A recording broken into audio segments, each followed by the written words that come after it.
Après le terrible accident de la route de Pierre-Palmade en Seine-et-Marne, un certain Fabien Fleury, 36 ans, avait contacté les médias puis les enquêteurs de la brigade de protection des mineurs pour faire de terribles révélations sur l'humoriste.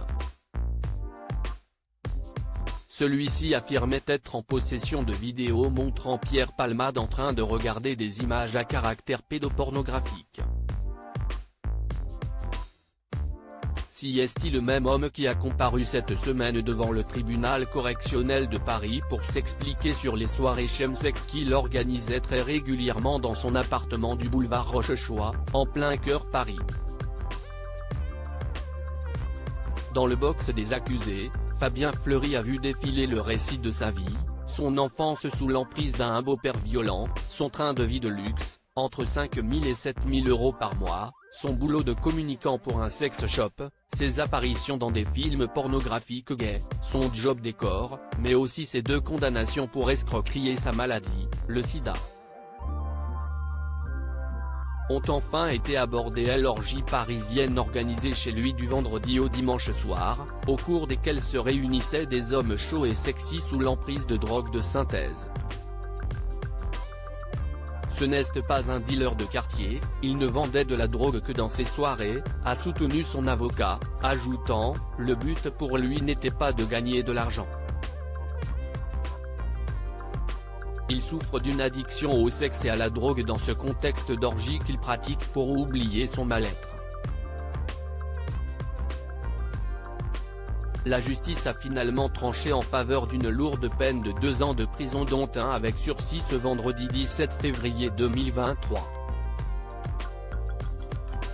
Cette révélation stupéfiante sur Pierre Palmade. Voilà des années que Pierre Palmade souffre lui aussi d'une sérieuse dépendance à la drogue. Interrogé par le magazine Nous Deux, un proche de l'humoriste dans les années 90 raconte, dès qu'il avait fini son spectacle, il fallait partir tout de suite pour aller vite faire la fête. Donc, pas question de séance de signature, rien.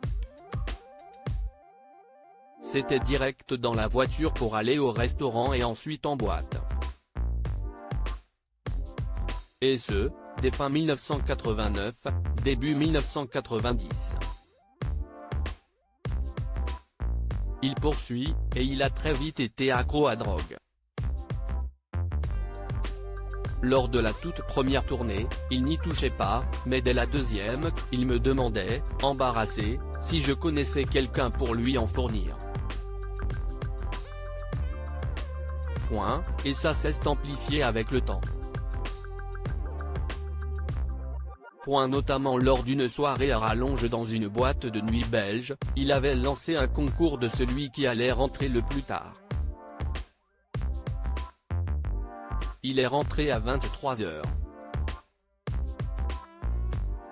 Le lendemain, on allait alors dormir quelques heures et on recommençait. 72 heures, ça a duré. La coke, c'est ce qui le faisait tenir.